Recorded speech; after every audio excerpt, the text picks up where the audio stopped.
지난주 그 주일날 율법을 은혜로 완성하여 온전하게 된 삭개오 얘기하면서요. 이제 온전함이라는 게 뭔지 얘기했었는데 정리할 게 뭐가 있을까요?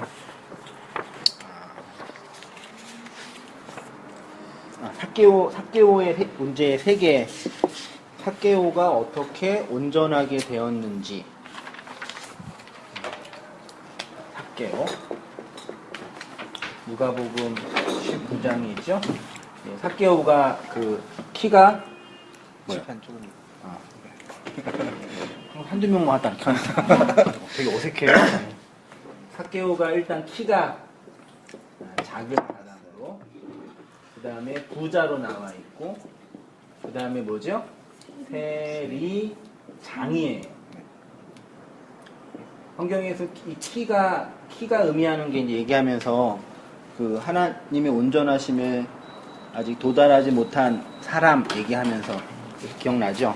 그래서 이제 삭개오가 어떻게 예수님을 영접하고 받아서 소위 말해 이제 구원 받았냐라고 할 때 헬라어 단어 3개를 했었는데, 첫 번째가 뭐였냐면은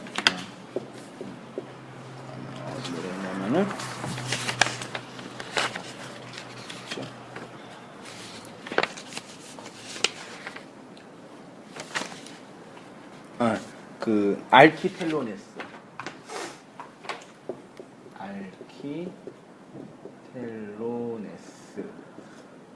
두 번째가 그 뭐였죠? 이제 그 사람들에게 빼앗은 것이 속여 빼앗은 것이 있다면, 이 속여 빼앗은 것이 뭐였어요? 물건을 빼앗는, 그 옛날 성경은 토색으로 번역을 했는데, 원래 원문의 의미는 그 무화과를 보였다면, 그 무화과가 율법을 상징한다고 표현을 했었고, 지난주 설교 잠깐 한 거예요. 그 다음에 이제 마지막으로 속여 빼앗은 것이 있으면 몇 배로? 3배? 4배로 갚겠다 그랬어요. 그러니까 4배가 아니라 4개 중에 가장 중요한 것. 4개 중에 가장 중요한 게 뭐라 그랬죠? 사랑. 여태까지 산상수훈 공부했던 거 쭉 하는 건데, 몽동생님도 좀 생소할 수 있겠어요? 이제 요것만 정리할게요. 4개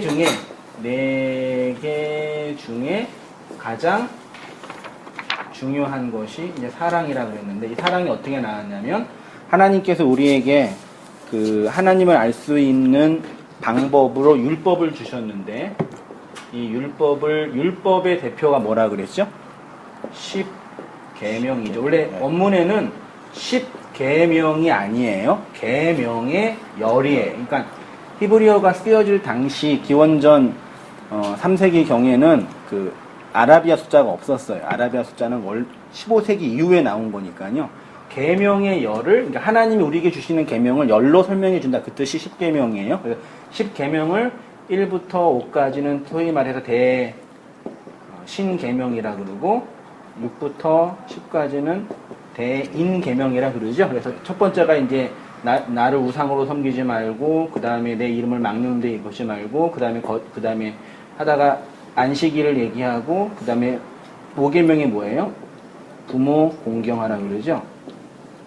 그 다음에 6계명부터 살인, 간음, 거짓 증거, 도둑질, 마지막이 탐심이게요. 질문 나오죠. 여기가 이제 소위 말해서 대신계명이라 그러는데, 왜 부모 공경이 대신이냐 이렇게 얘기할 때, 우리의 유일한 부모는 사실은 하나님이죠.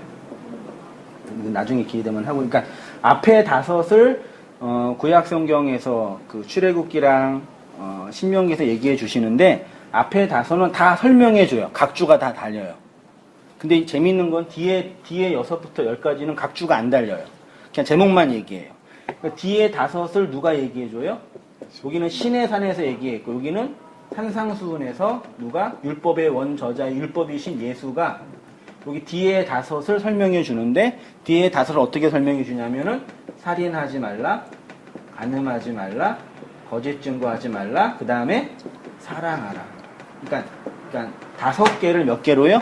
4개로. 그래서 이제 4개의 복음서라고 얘기해요. 그래서 살인에 관한 복음서는 마태복음이라 흔히 말하고, 간음에 관한 복음서는 누가복음이라 얘기하고, 거짓 증거는 마가복음, 그 다음에 이제 사랑은 요한복음이죠. 그래서 복음서는 사랑으로 완성이 되어야 되는 거예요. 그래서 4개 중에 마지막 하나, 그래서 에스카토스 뭐 코드란테스 하면서 마지막 하나, 사랑을 갖고 있으면 율법을 다 지키는 거죠.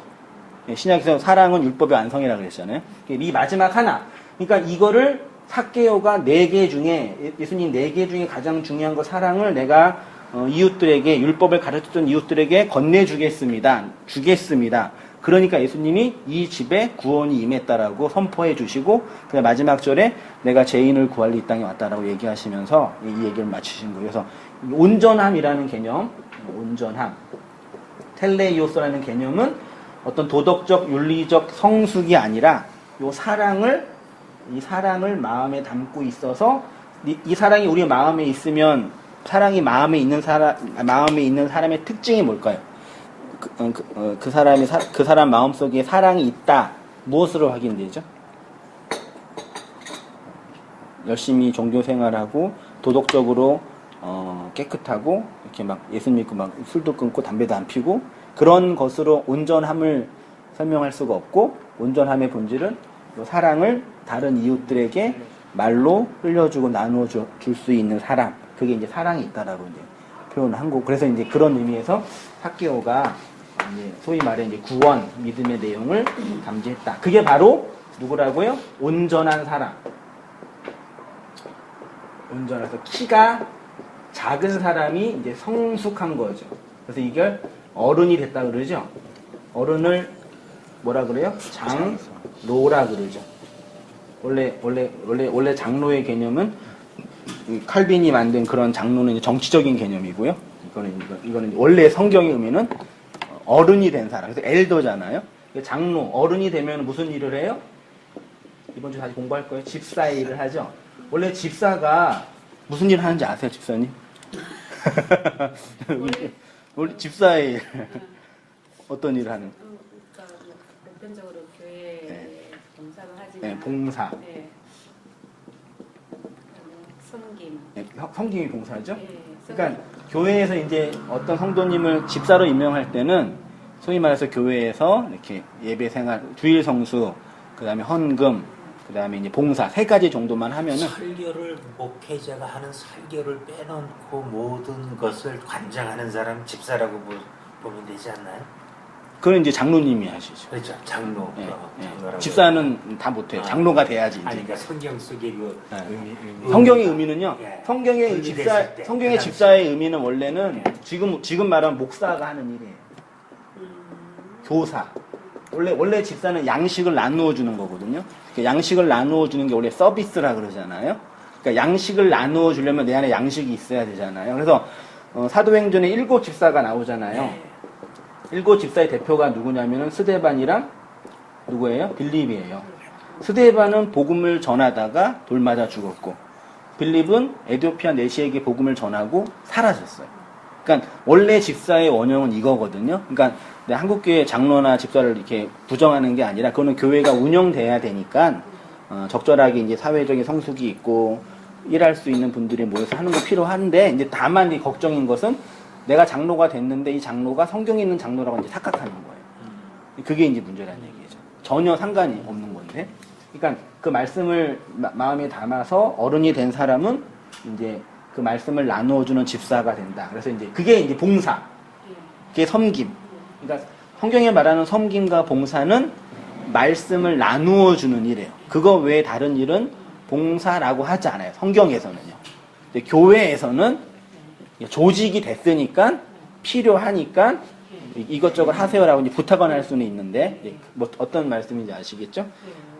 그래서 이제 이렇게 말씀을 양식을 마음에 담아서 집사 일을 한 사람은 이제 봉사, 그걸 이제 구제라고 그러죠. 엘레의 모순에 여기 마태복음 6장에 있는 산상수훈에서, 그 다음에 이제 구제하는 사람은 기도하게 되고, 금식하게 되고, 이렇게 얘기하는 거죠. 그래서 이게 이제 온전한 사람이다. 그러니까 온전함이란 뭐냐? 내 안에 있는 내 안에 있는 그거 마지막 하나를 이웃에게 나누어 주는 거. 그래서 이제 부자가 아니야, 부자. 누가 부자죠? 여기에서 가장 돈 많은 사람이 누구? 부자가 뭐, 성경이 말하는 부자가 누구였죠? 부자는 천국에 못 들어가잖아요. 네.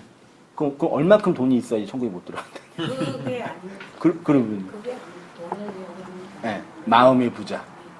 마음의 부자. 그러니까 사실 이 성경에서 말하는 부자는 뭘 하나 가지고 있는 거예요. 그러니까 지지난주 설교 때 얘기했었는데 우리가 우리의 인생 속에서 내 거라고 할 수 있는 것은 사실은 하나뿐이 없어요. 나의 건강, 나의 돈, 나의 시간, 나의 재능, 다 내 거 아니죠. 내 자식, 내 남편, 내 부인, 몇 년 사고는 헤어져야 되잖아요. 내 게 아닌데 하나님이 인간에게 내 거라고 하나 준 게 있어요. 딱 하나. 그거는 죽어서도 지옥에 가고 천국에 가도 영원히 갖고 있어야 돼요. 나머지 것들은 살다가 죽으면 없어지잖아요. 근데 하나는 영원히 갖고 가야 돼요. 그 지지난주 설교 때 얘기했어요. 들은 사람. 뭐요? 영혼 아니면 양심. 예, 양심과 비슷해요. 그게 이제 제가 이제 선악과라 그랬죠. 선악 판단. 그러니까 온 우주의 중심이 나. 요 자아. 요 나. 심말 자존심. 나를 주체라는 욕망. 뭔지 아시죠? 네. 이게 갖고 있는 사람이 부자예요. 이거 갖고 있으면 절대 천국에 못 들어가요.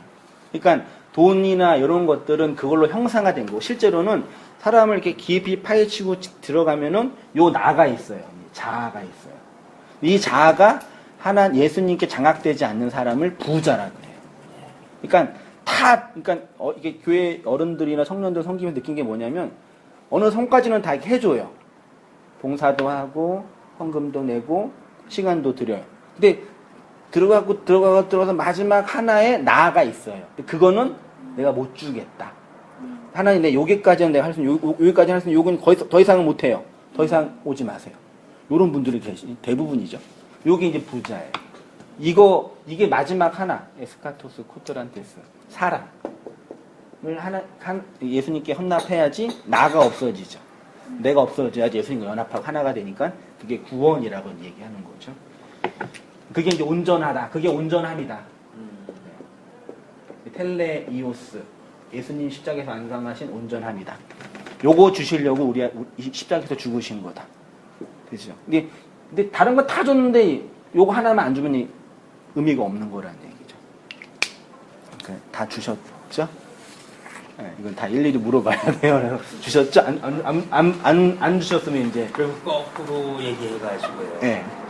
안목의 정욕이나 육체의 정욕이나 이성의 자랑 같은 것들은 쉽게 없어질 수 있는 부분이지만 에고라는 부분이, 자라는 부분이 가장 우리가 놓기 힘들다. 그렇죠. 그 부분이 놓으려면 진짜 온전하게 하나님한테 사랑을 받고 온전하게 우리는 사랑을 받는 것이 아니라 그것을 오버플로우 시키는 이런 부분이 중요하다. 그렇죠. 그러니까 흘러보내야 된다. 흘린다는 얘기는 뭐냐면 내 안에 있다는 얘기예요. 있다는 얘기. 그러니까 흘리지 못하는 얘기는 없다는 얘기라는 얘기죠. 이건 그냥 전도하고 안 하고의 문제가 아니라 내 안에 있으니까 나와야 되니까. 그러니까 있는 거는 잘 몰라요. 못 보잖아요. 편한 마음은 모르는데 그 사람이 흘리는 삶을 살고 있다. 그럼 있다라고 하나님이 인정해 주시는 거죠. 그럼 자기 애나 모든 것들도 이런 것들도 다 에고라고 볼 수가 네, 있잖아요. 맞아요. 결국 이 문제예요. 자기 이거잖아요. 사랑, 자기 자기 애고. 사랑. 그게 이제 뭐 조직성에서는 자기 깨어짐, 회심, 회개라고도 얘기하고 그런 용어로 설명이 된 건데 이제 어쨌든 그걸 이제 하나님께 깨트려진 사람이 그게 이제 머리 잘린 존재라고 표현한 거죠. 지난번에 머리 잘려서 그리스도의 머리에 함몰되어서 교회로 지어져 가는 성도의 모습. 그게 이제 온전함. 그 거룩함에 우리가 들어갈 때 성화 과정이라고 얘기하는 과정에 들어갈 때 말 그대로 그 자아가 깨지고 깨진 상태에서의 성화 과정을 얘기할 수 있는 건가요? 아니면은 회심이라는 부분을 지금 목사님께서는 제가 듣기에는 자아가 깨져 있는 부분, 즉 혼란스럽고 내가 나름대로 내 자아로 중심으로 다 모든 것들이 와 있던 것들이 깨져가지고 혼란스럽고 네. 무가치하고 무기력한 것들을 네, 느끼는 그 과정을 저는 느끼는 것이 시작점을 이제 제 나름대로 느낌은 네. 제가 느꼈던 것들은 네. 이것이 회심의 시작점이 아닌가. 그쵸, 시작이죠. 네, 네. 저는 이제 나름대로는 제가 맞아요. 경험했던 네. 부분들은 그거예요. 그런 제가 부분들, 네. 제가 이제 군대 가서 경험했던 그 자기 깨어짐이 그런 거거든요. 그거예요, 다. 그러니까 어떤 내용이나 경험의 치수나 방식은 달라도 본질은 그거예요. 그거 하나예요. 모든 사람은 다 그런 경험을 하고 부자에서 가난한 자가 되고 온전한 자가 돼서 구원의 내용을 담지한 자가 된다라고 보는 거죠. 다 그렇죠. 네. 갖고 다 가 있죠? 졸려요? 이번 주는 이제 온전하지 않는 어린아이. 우리가 흔히 어린아이 신앙이라고 하는데 어린아이 신앙이란 말은 원래는 안 맞거든요. 성경에서 말하는 어린아이는 소위 말해 회심하지 않는 사람인데 이제 그 용어상 그렇게 된 그런 거 한번 얘기해 보면서 주일날 나누도록 할게요. 이렇게 하고요. 주일날 그랬고요. 그 다음에 이제 오늘 산상수훈 64강 공중의 새를 통해 양식을 주시는 하나님이라는 제목으로 해볼게요. 일단 앞에는 조금 비판적인 우리가 오해하고 있는 주제들을 좀 비판하고 그 다음에는 이제 설명해 갈게요. 본문 한번 우리 은혜 자매님 한번 성령님 읽어주시는 것처럼 읽어주세요. 그러므로 내가 너희에게 이르노니 목숨을 위하여 무엇을 먹을까 무엇을 마실까 몸을 위하여 무엇을 입을까 염려하지 말라. 목숨이 음식보다 중하지 아니하며 몸이 의복보다 중하지 아니하냐. 공중의 새를 보라. 심지도 않고 거두지도 않고 창고에 모아들이지도 아니하되 너희 하늘 아버지께서 기르시나니 너희는 이것들보다 귀하지 아니하냐. 너희 중에 누가 염려함으로 그 키를 한 자라도 더할 수 있겠느냐. 또 너희가 어찌 의복을 위하여 염려하느냐. 들의 백합화가 어떻게 자라는가 생각하여 보라. 수고도 아니하고 길쌈도 아니하느니라. 그러나 내가 너희에게 말하노니 솔로몬의 모든 영광으로도 입은 것이 이 꽃 하나만 갖지 못하였느니라. 오늘 있다가 내일 아궁이에 던져지는 들풀도 하나님이 이렇게 입히시거든. 하물며 너희 일까 보냐. 믿음이 작은 자들아. 그러므로 염려하여 이르기를 무엇을 먹을까 무엇을 마실까 무엇을 입을까 하지 말라. 이는 다 이방인들이 구하는 것이라. 너희 하늘 아버지께서 이 모든 것이 너희에게 있어야 할 줄을 아시느니라. 그런즉 너희는 먼저 그의 나라와 그의 의를 구하라. 그리하면 이 모든 것을 너희에게 더하시리라. 그러므로 내일 일을 위하여 염려하지 말라. 내일 일은 내일이 염려할 것이요 한 날의 괴로움은 그 날로 족하니라. 예. 딱 읽고 나서 느낌이 오신 게 있죠? 그 느낌은 틀린 느낌이라는 거예요. 딱 읽고 그거 있죠? 그건 틀렸다. 그 얘기하고 싶은 거에서 지난번 얘기할 때 성경을 열심히 읽는 게 중요하냐, 성경을 강론한 설교자들의 설교를 읽는 게 중요하냐 할 때요. 원문에 대한 깊이 있는 이해가 있는 분들은 성경만 읽으면 돼요. 원문으로. 근데 이제 번역이 된 거는 아무리 읽어도 그 성경을 해석하는 교사가 없이 읽으면요. 그냥 내 욕망이랑 내가 바라는 무엇을 이렇게 그려내게 돼요. 특히 이런 부분은요. 그건 잠깐 얘기할게요. 보세요. 한글로 번역된 마태복음 6장 25절부터 34절을 그냥 우리의 상식적인 관점으로 보면 목숨을 위해 의복을 위해 염려하는 것은 하나님 나라의 백성다운 삶의 모습이 아니고 오히려 하나님의 나라와 의를 구하는 종교적인 헌신의 삶을 살아야 된다는 쪽으로 이해하게 되죠. 이런 거 이제 목사들이 제일 좋아하는 본문이죠. 왜 염려하세요, 성도님?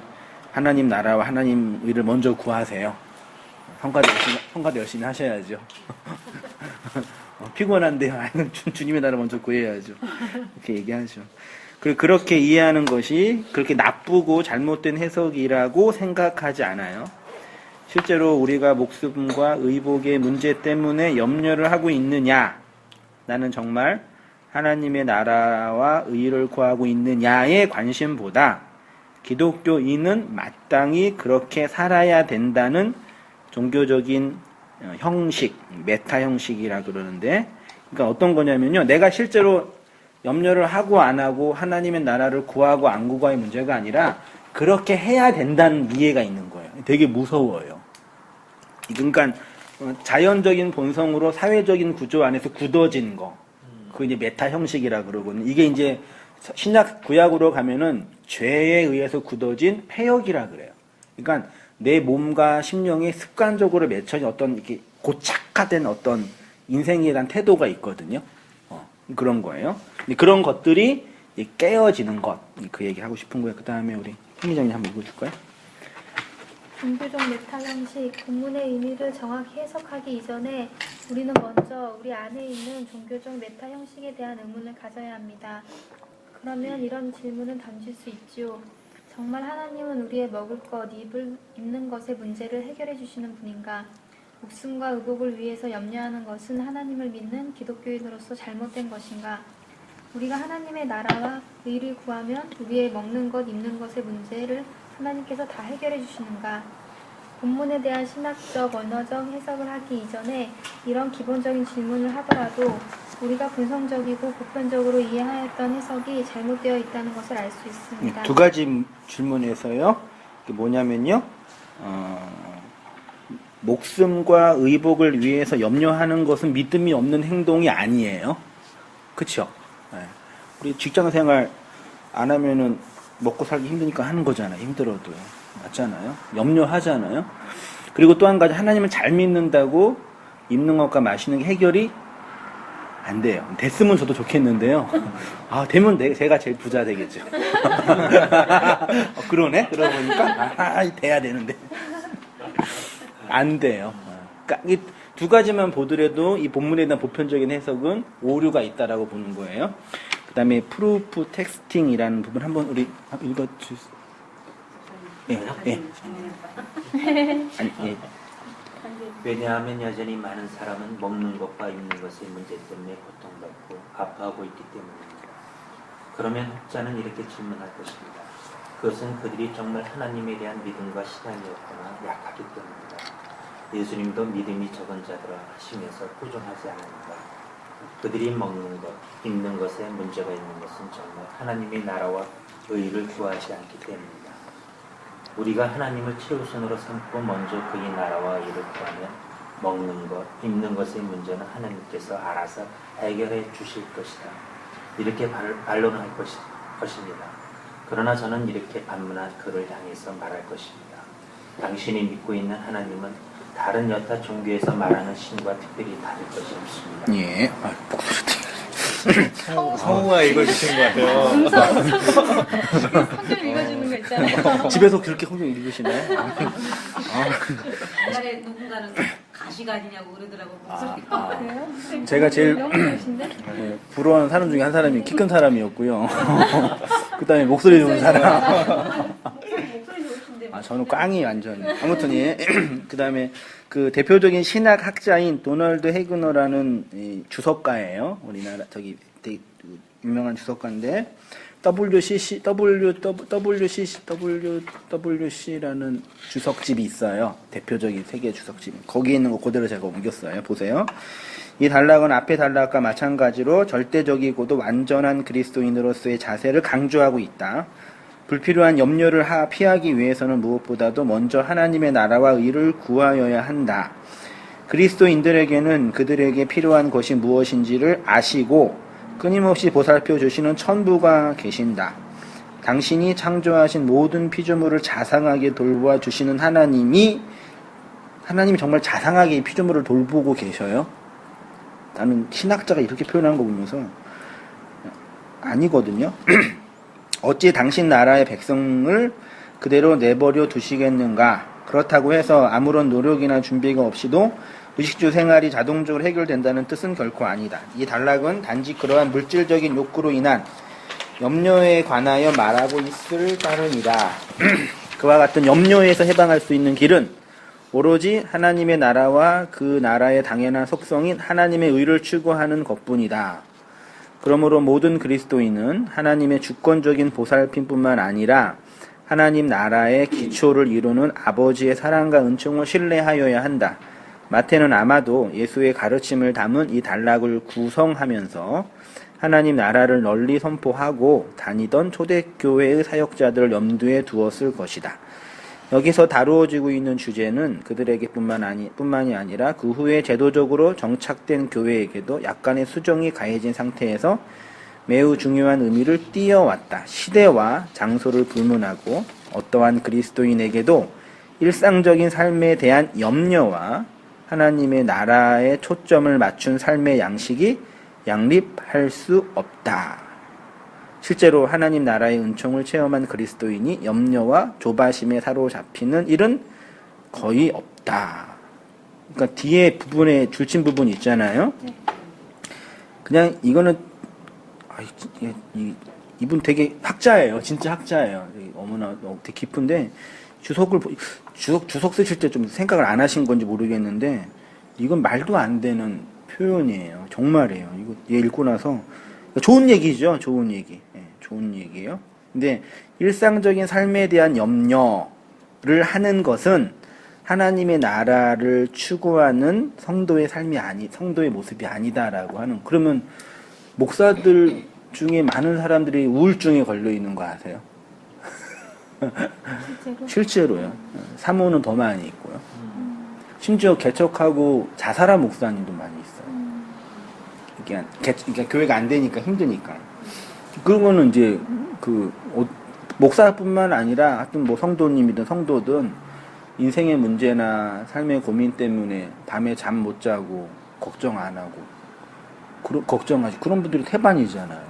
근데 그런 거는 하나님의 나라와 의를 구하지 않는 믿음 없는 신앙 때문이다라는 이런 정죄의식이라 그럴까요? 그래서 교회에서는 믿음이 좋아야지만 돼요. 믿음 생활을 잘해야지만 되고, 착해야지만 되고, 이런 식의 이제, 그게 이제 메타 형식이라고 말하는데, 착한 아이 컴플렉스라고도 말하는데, 그러니까 그거에 하나님을 사랑하고, 하나님 말 잘 듣는 착한 아이 있잖아요. 그렇게 해야지 좋은 사람, 좋은 그리스도인. 그런 걸 기대하는 얘기 같아요. 그 다음 한번 집사님 한번 읽어주시겠어요? 실망스러운 해석. 성경을 전문적으로 연구하는 학자가 이런 정도로 해석했다는 것 자체가 너무 실망스럽습니다. 더 실망스러운 것은 본문에 대한 이런 식의 해석이 전통적 기독교 진영에서 받아들여지고 있다는 것입니다. 저희 질문은 이것입니다. 이런 해석이 정말 성경의 저자인 마태가 의도했던 내용인가? 더 나아가서 성령 하나님이 당신의 백성에게 가르치기를 원하는 내용일까라는 것입니다. 교회야 너희는 먹는 것 마시는 것 때문에 걱정하지 말아라. 너희는 먼저 하나님 나라의 의를 구하라. 그러면 내가 너희의 먹는 문제, 마시는 문제 다 해결해 줄게. 하나님이 우리를 향하여 이런 목적과 의지를 가지고 계실까요? 예. 그러나 이러한 해석은 성경은 오직 예수 그리스도를 설명하는 책이라는 성경 신학적인 주제를 들이댄다면 곡해되고 오해된 해석이라 할 수 있습니다. 그러니까 일상적이고 도덕적인 측면에서는 이렇게 해석하는 게 나쁘지 않다고 생각이 들어요. 그러니까 주일날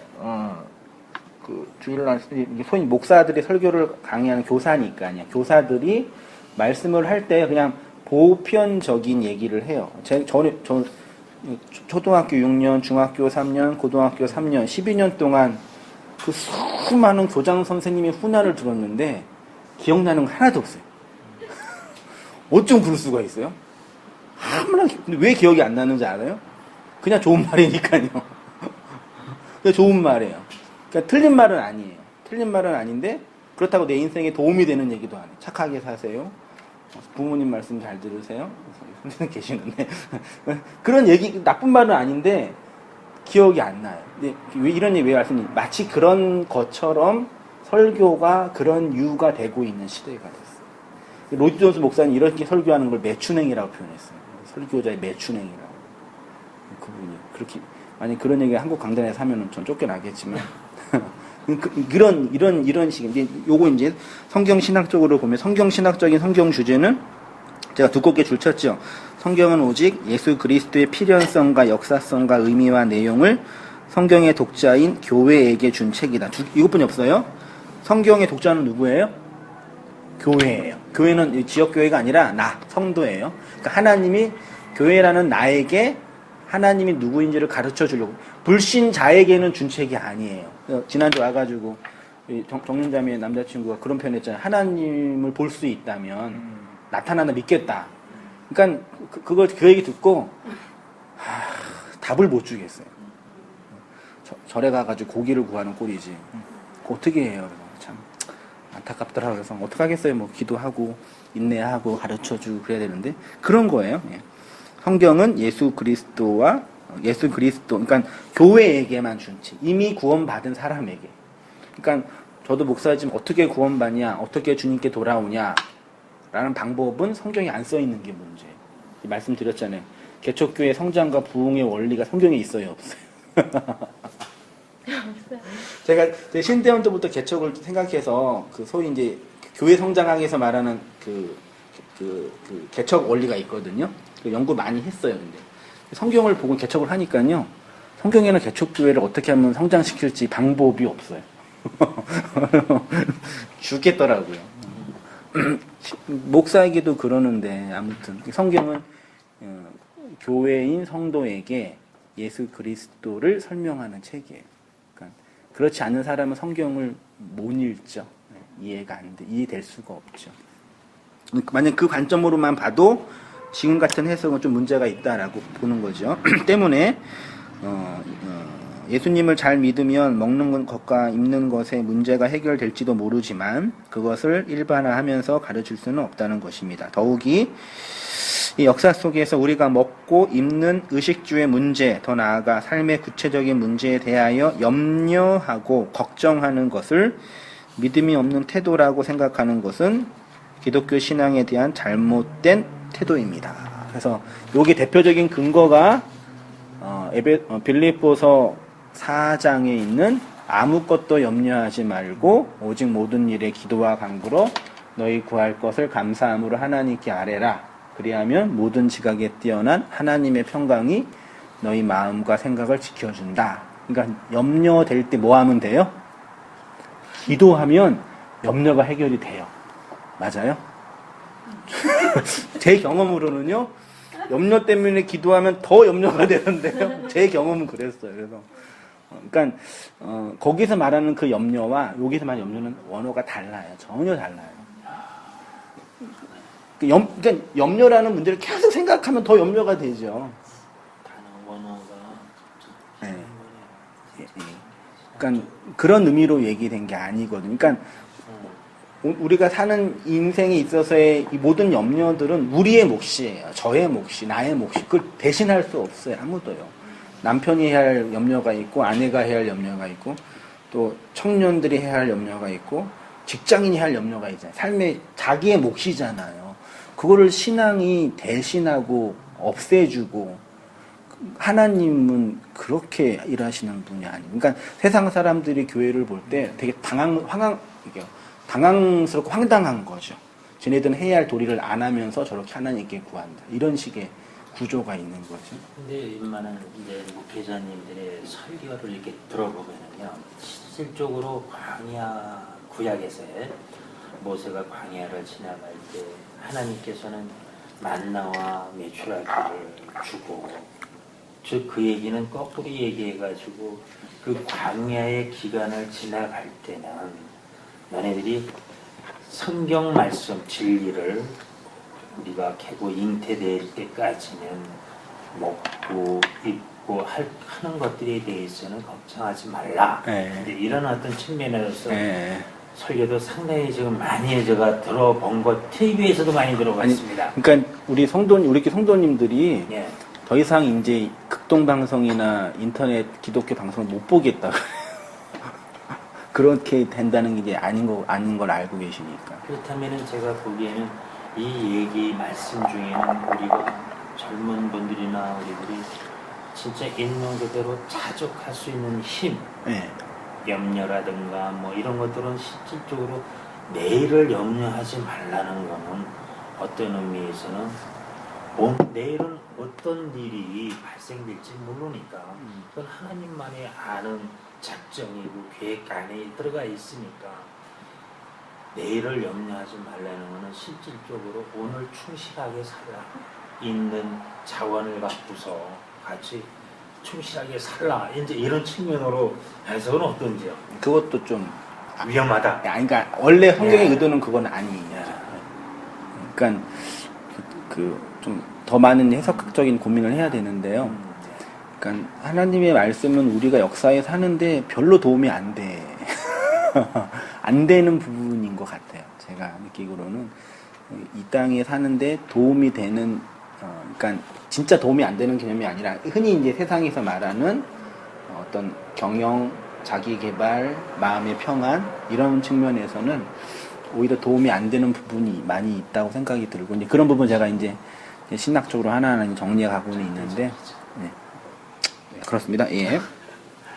성도의 양식과 옷 우리 용도 현지 한번 읽어주세요. 결론을 미리 말씀드리면 본문은 우리가 먹는 것, 마시는 것, 염려, 하나님의 나라와 의를 구하여야 할 성도 윤리나 종교적 의무를 말하는 것이 아니라 우리의 영적 생명을 위한 진정한 양식으로 오신 예수 그리스도, 우리의 죄와 악의 부끄러움을 덮어주기 위해 의 옷으로 오신 예수 그리스도, 하나님의 나라와 의를 완성하는 예수 그리스도를 구약의 율법과 예수가 완성하는 은혜의 관계 안에서 설명하는 본문입니다. 예, 제 글의 큰 단점은요, 아시죠? 항상 하고 나서 원래 그 탁월한 설교자는 짧아요. 우리나라 그 대표적인 설교가 뭐 조용기 목사님이나 오카노 목사 이런 분들은요, 되게 단타로 들어가고 탁탁탁탁 해서 사람 막 움직이는데 기니까 이게 되겠어요. 노력할 테니까요. 아무튼 보세요. 우리의 영적 생명을 위한 진정한 양식으로 오신 예수 그리스도, 우리의 죄와 악의 부끄러움을 덮어주기 위해 의의 옷으로 오신 예수 그리스도, 하나님의 나라와 의를 완성하는 예수 그리스도를 구약의 율법과 예수가 완성한 은혜의 관계에서 설명하는 본문. 쉽게 말하면요, 예수님이 우리의 양식으로 오셨고 예수님이 우리의 옷으로 오신 거예요. 그 얘기를 하고 있는 본문이라고 저는 보여져요. 그 얘기 하려고요. 28절까지 내용을 정리하면 이렇습니다. 너희는 목숨을 위하여 무엇을 먹을까 마실까 가로친 이유가 뭐냐면요, 어떤 사본에는 마실까가 없어요. 그러니까 그러면 이제 문맥이 좀 맞거든요. 먹는 것과 입는 것이니까요. 몸을 위하여 무엇을 입을까 염려하지 마라. 그 이유는 목숨이 음식보다 중요하고 몸이 무엇보다 중요하기 때문이다.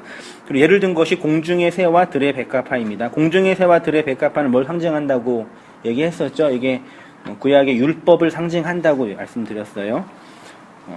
공중의 새와 들의 백합화는 먹는 것과 입는 것을 염려하지 않지만 하늘 아버지께서 기르신다. 그런데 너희는 이것들보다 더 귀하다. 그러니 하나님께서 너희의 목숨을 위한 음식, 몸을 위한 의복을 준비하지 않겠느냐라고 하시는 거죠. 성경이 우리의 구원을 설명하는 용어가 양식을 먹는 것과, 그래서 예수님이 뭘로 오셨어요? 우리의 양식으로 오셨죠. 말구유, 말밥통으로 오셨잖아요. 그게 동물의 밥그릇이에요. 이 동물 밥그릇, 그러니까 나 먹고 살아라 그 뜻이에요. 예수님이 양식으로 오신 이유는요. 그 다음에 옷으로 오셨죠. 예수님의 옷이 십자가에서 다 나뉘어졌잖아요. 그 옷이 세마포 흰 옷인데 재미있는 게 부활하시고 무덤에 세마포 옷을 두고 부활하셨어요. 그러니까 부활하신 예수님은 나체에게 말하자면요. 상징적인 표현인데 이 옷 입고 와라. 그래서 계시록에 가면 그 세마포 옷을 입지 않은 사람들은 천국에 못 들어가요. 그 옷 입어야 돼. 그러니까 우리가 하나님께 딱 가서 인정받으려면은요, 뭐가 있어야 돼요? 우리의 행위와 우리의 노력과 우리의 열심, 예수 잘 믿는 나도 안 돼요. 하나님, 내가 예수님 잘 믿었어요도 안 돼요, 사실은요. 그 나니까요. 잘 믿는 나잖아요, 예수가. 그러니까 예수가 준 그 옷 입고 가야 돼. 그러면 예수님, 하나님 우리를 뭘로 봐요? 예수로 보는 거죠. 그거 입는 거예요. 그러니까 옷 입는 거예요. 딱 옷 입으면은 우리 안에 있는 존재니까 성화 그 개혁주의 성화론에서요. 이 좀 극복해야 할 게 뭐냐면 소위 말해 도덕적인 성화가 있거든요. 저도 그렇게 생각했어요. 착한 그리스도인이 되어 간다 생각하는데 실제로는 우리의 내면은 이렇게 근본은 변하지 않는다고 저는 봐요. 그러니까 성화의 개념이 도덕적으로 완성에 이르는 게 아니라 예수의 의를 의지하는, 예수의 의를 의존하는 게 더 깊어진다라고 봐요. 그래서 예수의 옷을 입어서 나라는 존재가 예수에 의해서 이렇게 함몰되는 거죠. 하나님 볼 때는 그래서 이게 사실 그 개념이에요. 그러니까 하나님 나라를 설명한 최초의 방법이 성막 성전이거든요. 성막이 성뜰이 있고 문 동쪽에 있고 큰 물두멍 번제단이 먼저죠. 번제단 물두멍 그다음에 지성소와 성소가 있죠.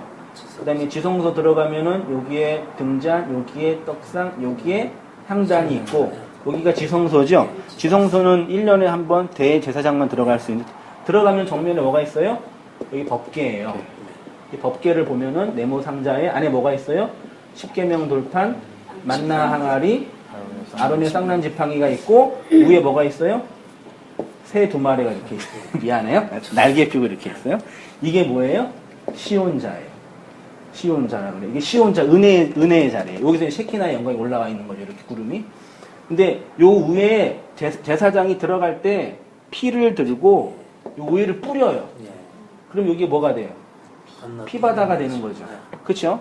그러면 하늘에서 볼 때 안에 있는 요게 십계명 돌판이랑 만나 항아리랑 쌍난 지팡이는 뭘 상징하냐면 인간의 죄를 상징하거든요. 다 반역한 거잖아요. 그럼 하나님 요걸 볼 때는 심판해야 되는데 뭘 피가 뿌려지니까 이게 보여요, 안 보여요? 안 보여죠. 이거예요. 이게 하나님 나라예요. 그러니까 인간은 죄로 드러나고 우리는 죄인으로 폭로당하고 그 죄인을 예수의 피로 덮어서 하나님이 우리에게 은혜를 베풀어주는 모양이 하나님 나라예요. 그러니까 우리가 도덕적으로 이렇게 성숙하고 변화돼서 착한 사람이 되는 게 사실 기독교의 목적은 절대 아니에요. 그냥 예수의 붙잡는 거예요, 사실은요. 근데 이게 그렇게 인간의 자존심을 상하게 하는 거죠. 내가 성숙하고 내가 변화돼서 내가 노력해서 이만큼 됐는데 왜 그걸 무시하고 예수 이만 붙잡고 살라 그러냐. 이 문제예요. 그래서 요게 이제 말한 하나님의 은혜다. 그렇게 얘기하는 거죠. 그러면 저걸 붙잡게 되면요. 네. 온전히 자기는 없고 온전히 예수님만을 쫓아가는 삶이 된다면 내 안에 내가 없고 예수님만이 있다면 그것이 진정한 성령의 열매로 네. 우리가 얘기하는 사랑부터 네. 8가지 열매가 일어나는 게 저절로 일어나는 거 아니냐. 네. 그렇게 봐도 되나? 그러니까 저절로라는 개념이 좀 어렵고요. 2가지에서 성령의 열매는 단수예요. 사랑, 희락, 화평, 오래 참은 이게 불리는 게 아니라 단수로 우리의 인격 속에 드러나는 영적인 가치인데 그걸 도덕적인 용어로 표현한 거죠. 사실은 사랑과 희락과 이런 도덕적인 어떤 언어잖아요. 근데 그것도 이제 깊이 들어가면은 이제 그런 도덕성과는 좀 상관이 없는 용어들이 많이 있죠. 네, 그렇습니다. 그래서 이제 입는 것, 먹는 것, 입는 것, 구원이란 먹어야 할 양식을 먹는 것이고 입어야 할 옷을 입는 거죠. 그러니까 먹어야 할 양식은 뭐예요? 예수라는 양식을 먹고 그 양식으로 내가 사는 거죠. 산다는 얘기는 내 의와 나의 자아가 이제 깨트려지고 해체되어진다는 얘기죠. 그러니까 교회에서 신앙생활을 정말 착하게 바르게 한 사람은 자기 의가 그러니까 나중에 교회에서 이제 막 싸우는 분들 많이 계시잖아요. 거의 대부분이요. 근데 그분들은 거의 볼 때는 이런 의미에서 구원의 내용이 없는 분들이에요. 사실은. 그러니까 이건 목회자에 더 심하겠죠. 그러니까 교회 생활을 호홀히 하고 목사만 얘기하면 목사가 열심히 개척하고 해서 교회를 불렸어요. 미안해요. 성장됐어요. 거기에 대한 지분이나 가치를 나의 수고, 나의 노력을 했다라고 하면은 이제 나중에 발목 잡겠네 이게 내용은. 그게 이제 내 의가 되는 거예요. 내 힘으로 했구나. 그 사람 걸로 했구나. 그 사람의 페이가 되는구나. 그게 되는 거죠. 그게 없어지는 거, 성도는요. 이원론적인 구원론. 그죠? 한번, 용춘을 한번. 그런데 중요한 것은 심판과 구원이 따로 일어나는 것이 아니라 동시에 일어납니다. 다시 말해 어떤 사람에게는 심판이 일어나고 어떤 사람에게는 구원이 일어나는 것이 아니라 심판을 통해서 구원을 받는다는 것입니다. 많은 사람들이 신앙생활을 하면서 오해하고 있는 것이 바로 이러한 이원론적인 구원론입니다. 예, 이게 이원론이 이게 되게 여기 극복하기 어려운 게 뭐냐면요. 처음 기독교가 어디에서 나왔다 그랬죠? 우리가 믿는 기독교는 어디서 나왔어요? 천주교에서 나왔어요. 천주교. 네. 천주교는 어디서 나왔어요? 유대교에서 나왔어요. 유대교에서. 유대교는 원래 구약 종교라 그러 제가 지금 구약 게알더스 보선 성경 신학자가 있어요. 그분이 이제 구약 종교의 뿌리는 아브라함이거든요. 그래서 아브라함 종교라 그러는데 이 구약 종교의 이단이 유대교예요. 사실은 유대교는 구약에 흐르는 영적인 어떤 사상을 그대로 전수받은 종교가 아니라 자기네가 왜곡한 거예요. 사실은 그게 이단이에요. 사실은. 근데 기독교는 유대교의 모태에서 나왔어요. 그렇죠? 종교적으로는 유대교에서 나왔어요. 그래서 예수님과 12제는 다 유대인들이에요. 그 다음에 정치적으로는 어디서 나왔어요? 로마. 그 다음에 문명적으로는 그리스 헬레니즘. 근데 문제가 뭐냐면 그리스 헬레니즘은 이게 이원론이에요. 유대교는 일원론이고. 초창기 교회 교부들, 폴리갑이나 뭐 이레니우스 이런 교부들이 어디 출신이냐면 이 출신이에요. 그러니까 그 당대에는 헬라의 이원론 철학을 배워야지만 그래서 처음 교부들은 다 수사학자예요. 이런 걸 공부한 사람들, 법학자. 그래서 되게 탁월해. 근데 문제가 이원론의 관점에서 역사를 해석하기 때문에 이 세 가지를 갖고 왔거든요. 근데 유대교는 율법 종교고, 그 다음에 이제 성전이 있죠? 그래서 성전 중심의 종교, 율법 종교의 중심인데, 바울이 나타나가지고, 유대교에서 이걸 끊어버렸어요. 기독교를. 그러니까 처음 기독교는 사실, 처음 이렇게 로마인들이 볼 때 기독교는 어떤 사람들이었냐면, 유대교에서 나온 그런 분파였어요.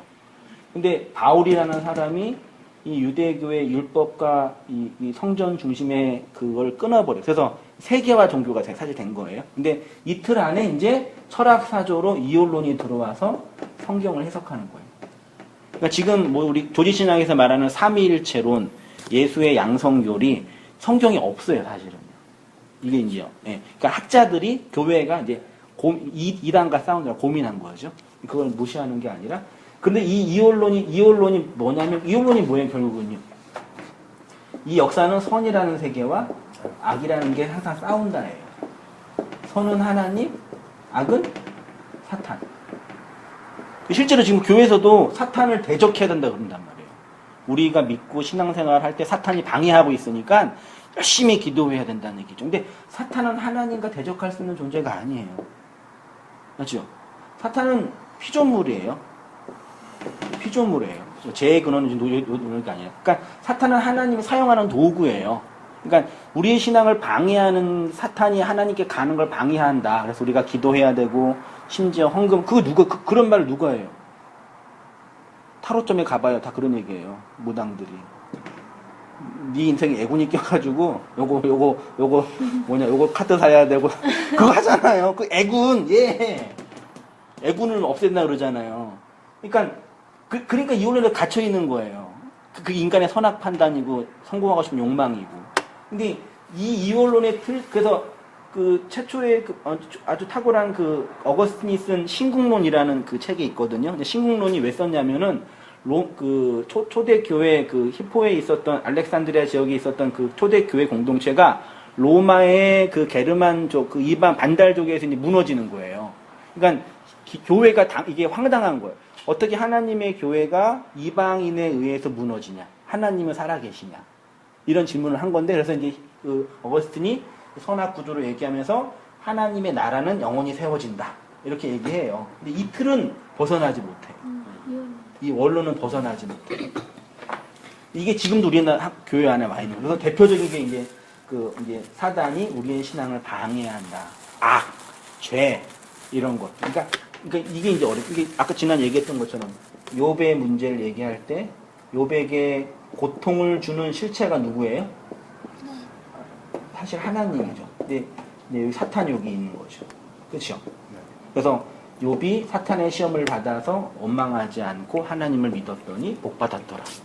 1장과 42장만 얘기가 가운데는 없어요. 이게 문제예요. 그러니까 우리 신앙에 뭐가 해결돼야 되냐면, 저도 싸우는 거지만 내 인생의 모든 잘 되고 성공할 때는 문제가 없어요.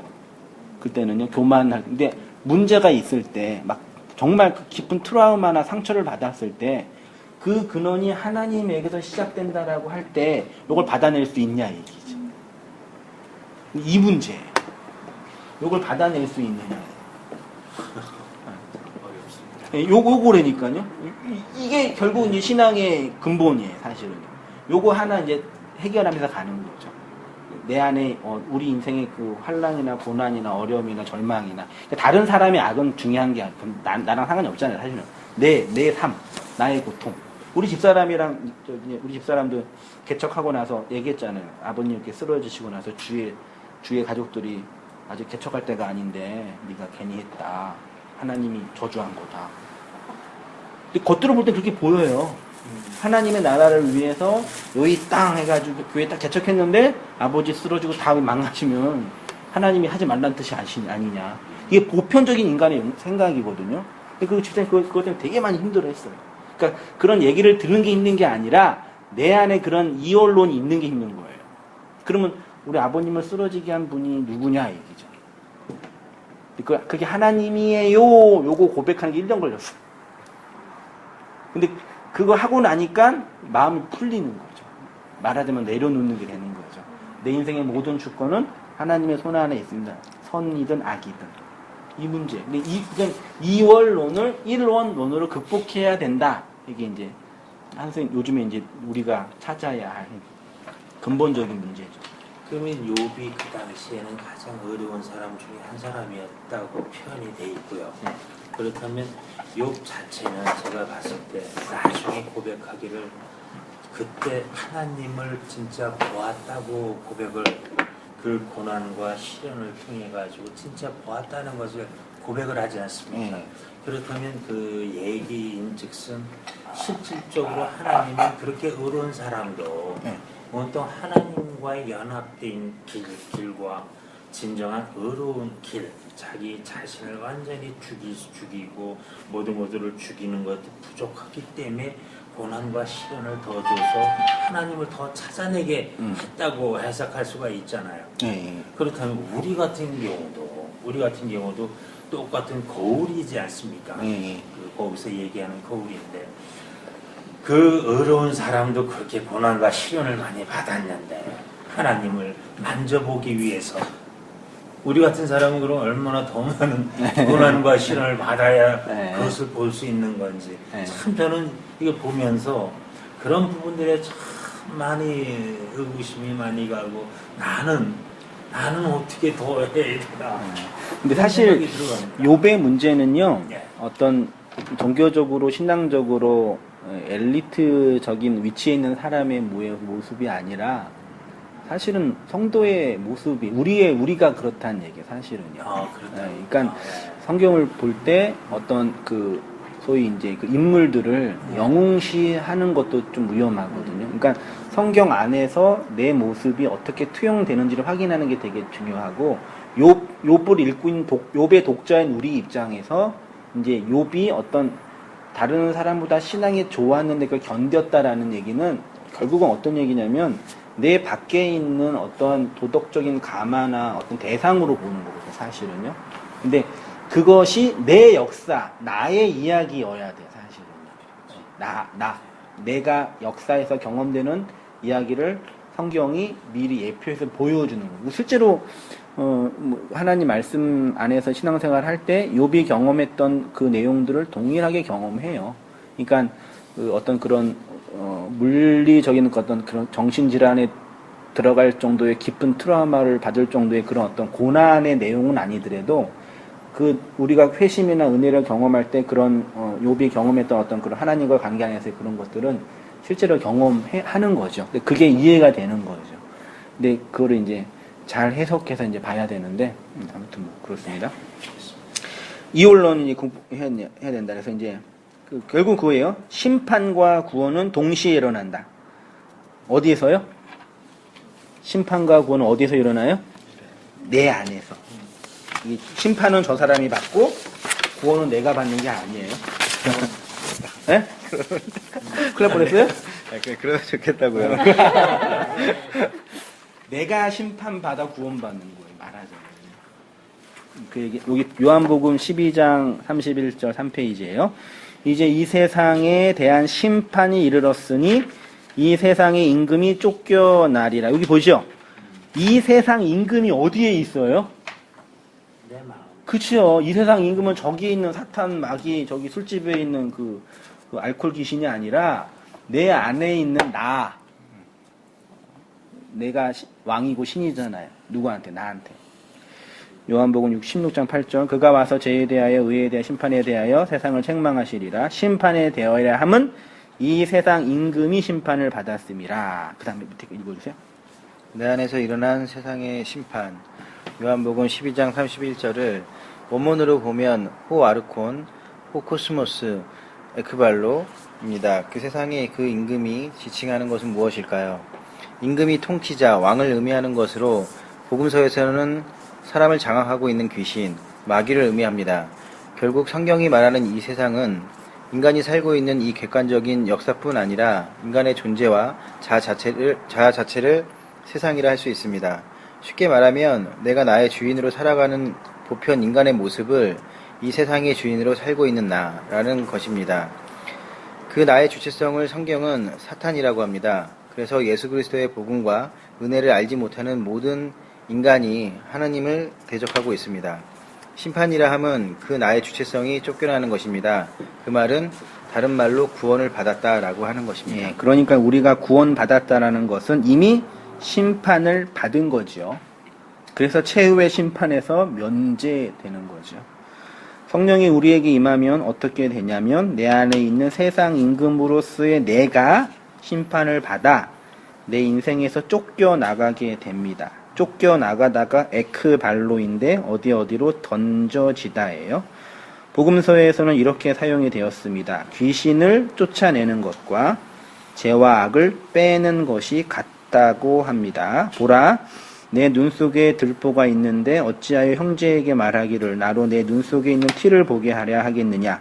외식하는 자여 먼저 내 눈 속에서 들보를 빼어라. 이게 에크발로, 쫓아내다 그 뜻이에요. 그 후에 밝히 보고 내 형제의 눈 속에서 티를 빼리라. 나라에 본 자손들은 바깥 어두운 데로 쫓겨나예요. 거기에서 울며 이를 갈미 있으리라. 왜 이를 갈죠? 이를 왜 갈아요? 먹을 게 없을 때 이 갈거든요. 가짜 양식, 공갈빵, 헛된 양식을 먹으면 이가 갈. 그게 지옥이에요. 그러니까 억울해가지고 이 가는 게 아니라 양식이 없는 거. 점을 매 사람들이 귀신 들린 자를 많이 데리고 예수께 오거늘 예수께서 말씀하시되 귀신들을 쫓아내시고 병든 자를 고치시더라. 기근의 의미 읽어주세요. 이렇게 심판과 구원이 동시에 일어나는 것처럼 양식을 먹는 것과 먹지 못하는 것이 동시에 일어납니다. 다시 말해서 성경에서 기근이 의미하는 것은 진짜 먹어야 할 양식을 먹지 못하여서 율법적 욕망의 종이 되어 살아가는 것을 의미하고 풍요와 배부름은 진짜 먹어야 할 양식을 먹어 이 세상의 욕망, 율법적 욕망이 제거되는 상태를 의미합니다. 예수님께서 제자들에게 너희는 먹는 것을 염려하지 말라는 것은 무엇이겠습니까? 너희가 진짜 먹어야 할 그 양식을 내가 줄 것이라는 것입니다. 예, 됐죠? 예. 그러면 그 양식이 어떻게 주어지냐? 공중의 새와 들의 백합화로 주어진다예요. 너희 하늘 아버지께서 공중의 새와 들의 백합화, 즉 율법이라는 것을 통해 너희 영혼을 살게 하는 그 양식을 줄 것이다 라는 얘기입니다. 이것도 이제 중요해요. 26절을 원문을 근거해서 직역을 하면요, 보세요. 그 하늘의 그 새를 보라. 공중이거든요. 공중이 우라노스예요. 하늘이에요. 성경에서 하늘은 하나님의 말씀을 담고 있는 우리의 마음을 설명할 때가 자주 있어요. 씨를 뿌리지 않고 거두지도 않고 곡간에 모아들이지도 않는다. 그러나 너희의 그 하늘의 아버지가 양육하신다. 그 다음 중요해요. 너희는 오히려 그것들의 열매로 맺혀지지 않는다. 이게 좀 어색하지만 그 너희는 이것들보다 귀하다 되어 있죠. 제가 이제 설명할게요. 왜 그랬는지. 간단 하겠습니다. 중요하게 볼 부분이 하반절에 너희는 이것들보다 귀하지 아니하냐라는 부분인데 귀하다라고 번역된 단어가 디아페로예요. 디아와 페로의 합성어예요. 페로는 씨가 퍼지다예요. 보면은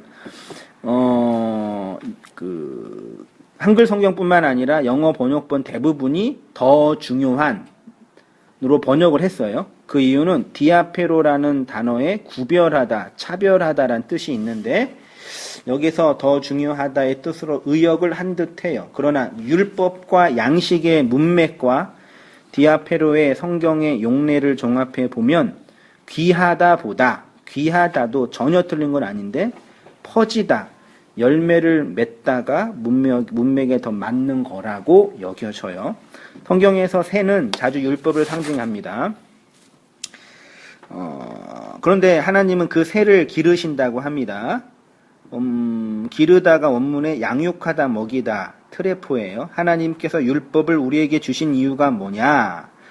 율법을 통해서 우리를 양육하고 길러 은혜를 받은 자로 씨를 심고 거두고 모아들임으로 하나님의 아들로 만들기 위함이에요. 심음과 거둠과 모아들임으로 우리를 하나님 백성으로 구원받는 자로 완성자로 만드는 거예요. 율법을 씨를 우리 안에 심고 씨가 들어가면 이제 자라겠죠.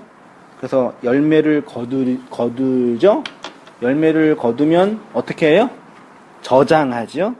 요게 구약 성경의 유월절과 맥추절과 초막절로 예표됐어요. 유월절은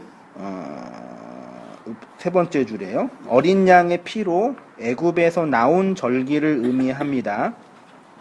예수라는 하늘의 씨를 받은 성도가 그 씨에 의해 장악당하여 구원받는 것을 모형하고, 맥추절은 오순절이라고도 하는데 6월절 이후 7, 7에 49 그리고 50 희년 완성, 그때 열매가 떨어지는, 그래서 오순절날 성령이 임해서 하나님의 백성들의 열매를 거두는 거죠.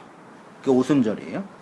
그 다음에 그 맥추절이라고 그러고, 그러니까 교회에서 맥추감사주일, 추수감사주일, 이거는 성경, 좀 죄송한데 성경의 의미를 그냥 이 문자적으로만 이해하는 거예요. 사실은 원래 이런 내용의 의미를 알고 그 의미를 깨달아서, 그러니까 일주일 반년 동안 우리에게 베푼 은혜를 감사한다. 요거 그러니까 우리가 감사 드린다잖아요. 근데 하나님이 우리 안에 들어와서 우리를 열매를 만드는 거라니까요. 사실은요. 나에게 말씀이 들어와 나를 하나님의 열매로 만들어내는 거예요. 그게 맥추절의 사실 본질이에요. 보리 추수되는 거니까. 내가 하나님께 만들어지는 거라고. 내가 열심히 직장생활 해서 그 하나님 1년, 반년 동안 안 잘리고 돈 벌어서 감사합니다. 그게 아니라요.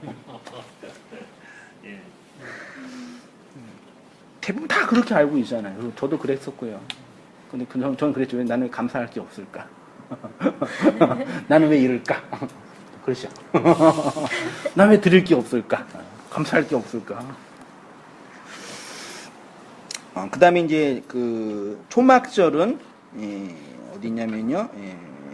하늘의 씨를 받은 성도에게 그 씨의 열매가 맺어지는 모습을, 그리고 초막절은 나뭇가지로 장막이나 초막에 거주하는 절기인데 이스라엘 자손의 광야 40년의 모습을 기억하여 40이라는 구원받은 교회 역사 속에서, 초막은 뭐냐면 광야에서 텐트 치고 살았잖아요. 그걸 기념하는 거예요. 그래서 지금도 초막절 되면은 텐트 치고 자요, 그분들이요. 근데 그게 장막절이고, 또 하나는 열매를 거둔 것을 곡관에 저장하는 거예요. 그게 초실절, 장막절이거든요. 그러니까 이게 구원을 예표하는 거죠. 하나님이 우리에게 씨를 심어 주어서 우리에게 열매를 맺고 우리를 하나님 나라의 곳간에 집어넣는 거죠. 구원이 완성되는 거예요. 보세요. 하나님은 그 하늘의 그 새들, 즉 율법을 통해서 우리의 영혼에 생명의 씨를 심고, 씨를 심었어요. 이게 거듭남, 중생이라고도 해요. 그 씨의 열매를 거두시고 곳간에 저장함으로 우리를 하나님의 아들로 완성하시겠다는 하나님의 의지가 예표로 담겨져 있는 거예요. 그러니까 성경의 독자인 우리는 이런 유월절, 초막절, 맥추절을 보면서 지금 6월절 해야 안 해요, 교회에서요. 할 수가 없죠. 실제로 지금 며칠 전에 여기 뉴스를 보니까 교회에서 여기 초등부 애들 데리고 성막 그런 거 가가지고 진짜로 염소를 잡는 걸 했대요. 목 자르고 피내고 그래서 아동 학대로 기소됐다고. 그거 완전 말도 안 되는 행동이에요. 근데 그 이단 같은 데는 6월절 지금도 지켜야 된다고 그러잖아요. 하나님 어머니 교회인가? 6월절 얘기. 6월절은 지금 안 지키죠. 맥추절은 또 그렇게 또 지키죠. 추수감사절도 그렇게 지키죠. 그러니까 물론 이렇게 지켜서 돈 내고 헌금 거두면 좋아요. 우리는 안 하지만. 그래도 교회 돈이 필요하면 좋은데 그 의미를 알고 해야지 사실은요. 그동안 낸 돈이 있어가지고 아까워서 제가 그때는 하나님 받으신 줄 알았어요. 진짜. 그랬어요. 그래요. 그래서 하늘의 씨를 담은 하나님의 백성, 하나님의 아들들을 통해서 이 율법의 세상에 그 하늘의 씨를 널리 퍼지게 하시겠다는 거죠. 쉽게 말하면 율법을 통해서 하나님의 백성을 양육하고 기르시겠다는 하나님의 뜻과 의지가 담겨져 있습니다. 지금 하늘의 새처럼 보이는 저 옛 성전을 통해, 그때는 구약의 성전이 있잖아요. 야, 지금 성전 있잖아. 저거 왜 졌지? 내가 저거 왜 졌니? 저것을 통해서 니네를 완성하려고 진 거야. 저거 있잖아. 이해되시죠? 그거예요. 그래서 이제 이원론을 이렇게 극복하는 거죠. 가로친 거 있죠? 선악과를 통해 뭘 먹어야 돼요? 생명나무를 먹어야 돼요. 선악과만 먹으면 죽는 거예요. 선악과를 주신 이유는 생명나무는 먹고 살아라. 그거예요. 율법을 통해 뭘 주세요? 은혜를 주시는 거고, 지옥을 통해 천국을 알게 하는 거고, 악을 통해 선을 완성하는 거고, 죄를 통해 의를 이루는 거고, 이원론을 통해 일원론으로 완성하여 둘이 하나가 되는 거. 그래서 남자가 여자와 연합해서 하나가 되죠. 하나가 돼요. 인생은요. 하나가 되는 게 구원이고, 이 땅에 여자로 살고 있는 교회가 남자인 신랑을 만나서 하나가 돼야지 온전한 자가 되는 거. 다 이렇게 진리잖아요. 결혼 생활만 잘해도 구원받을 수 있어요. 복음 율법으로 죽고 은혜로 살아남. 그래서 우리가 하나님의 말씀을 받을 때 제일 먼저 뭘로 받아요? 율법으로 받아요. 하늘에서 내려오는 그 양식 만나를 먹어 죽게 되죠. 복음이란 무엇이냐면 율법을 통해서 우리의 옛 자아, 율법적인 자아, 선악 판단의 자아, 온 우주의 주인 노릇하고 있는 그 내가 죽는 것. 요거만 하면 돼요. 요거만 하면 돼요. 좀 이게 그냥 농담처럼 극단적으로 얘기해도 못되게 살아도 되고 막 살아도 되고 요거만 하면 돼요. 요거가 제일 어려워요. 인간의 마음의 말씀으로서의 씨가 들어가 그 마음을 죽여 장악하고 자라서 열매를 맺습니다. 예수라는 하늘의 씨가 우리 안에 들어와 하늘의 밀로 죽었지요. 그래서 열매를 맺었지요. 그래서 성도는 그 씨를 통해 열매를 맺고 하늘의 곳간에 저장되는 안식, 그게 안식이에요. 그게 안식. 그 안식일은 그 날을 기념해서 지키는 거예요. 그래서 안식일날, 주일날 그 씨의 말씀을 듣고 하나님의 말씀을 배우는 거예요. 그러니까 마지막 예수를 진리로 믿는 자. 그러니까 성도는 예수라는 율법을 먹고 그 율법을 나의 힘으로 에너지 원으로 사용하면 이게 심판이에요. 이게 좀 어렵습니다. 중요합니다.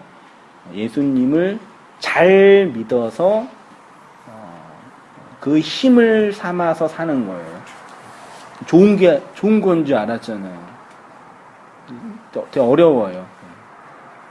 예수 잘 믿어서 그걸 에너지원으로 삼아 나를 불리는 거. 그래서 간증하는 연예인들 간증하는 그 구조가 다 이 구조거든요. 전 되게 못마땅해요. 그게 그분들이 노력을 한 거에 나쁘다는 얘기가 아니라 신앙을 그렇게 해서 나는 성공했다. 그러니까 제가 만약에 좀 좋은 집안에서 좀 공부도 잘하고 좀 한국의 소위 말해 주류 살았으면 이런 사람은 안 됐을 텐데 워낙 이렇게 그런 어려움이랑 마음의 어려움이죠. 아닌 것들을 많이 보면서 그건 아닌데 이런 생각을 많이 했던 것 같아요. 그러니까 많이 가지면은 되게 좋잖아요. 안 가지면 어떻게 알아요? 아무 그래요? 그랬어요 저는. 인간의 보편적인 욕망, 선악 판단의 주체로 선과 악의 주인으로 살지 못하고 율법을 통해 생명으로 주어진 그 생명의 성령의 법으로 살게 돼요. 그러니까 율법을 무시하는 게 아니라 그러니까 도덕성과 율법성을 뛰어넘는 또 다른 의미의 그 법이 있어요. 그게 이제 은혜의 법이라고 바울은 얘기한 건데, 그러니까 이게 소위 말해 요즘에 이제 은혜가 있으니까 소위 우리의 윤리나 도덕이나 그게 뭐가 중요하냐, 진리를 깨달았으면 됐지, 요렇게만 말하는 분들이 있는데 그건 되게 위험해요. 그러니까 은혜를 깨달으면 그 은혜를 초월하는 특별한 그 어떤 이 윤리와 다른 게 있어요. 그러니까 한승인 목사가 개척했는데 이게 내가 개척 안 하면 내가 그분의 신에게 잘못 보여가지고 3대가 멸하고 그래서 개척한 것처럼 보여요? 신 받으면 막 나 병나고 그래서 보여요? 최소한 그건 아니잖아요. 내가 좋아서 한 거예요. 네, 맞아요. 좋아서 하고 또 사명도 있고. 근데 그런 율법을 초월했는데 그런 율법과 다른 또 다른 의미에서의 그 얽매임이 있어요. 그 감옥에 항상 제가 있잖아요. 이해되죠? 그게 있어요. 근데 그게 성경에 다 있어요. 그 기쁨으로 소위 말해 교회 섬기고 뭐 봉사하고 헌금하고 자기의 위치를 감당하는 거예요.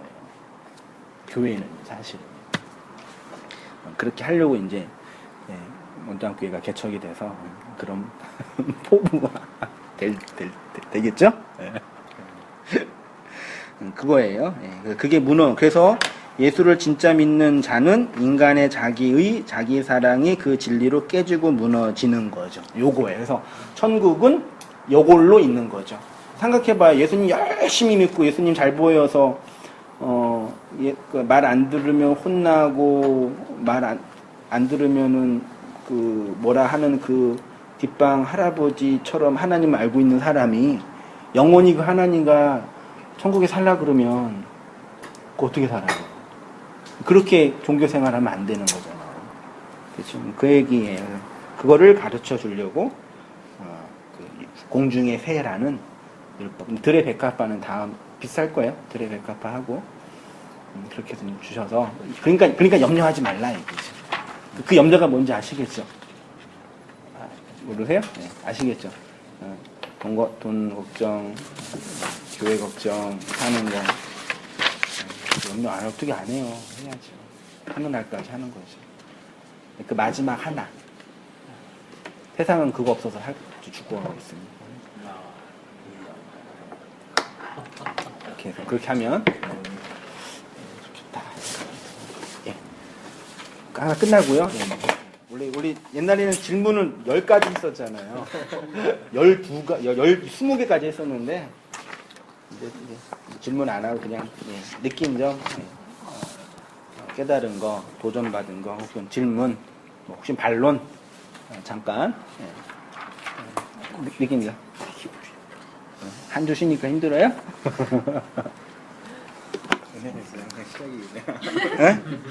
진짜 그래. 진짜야. 이번 주도 그대가 없으니까 어떻게 시작할지 모르겠더라고.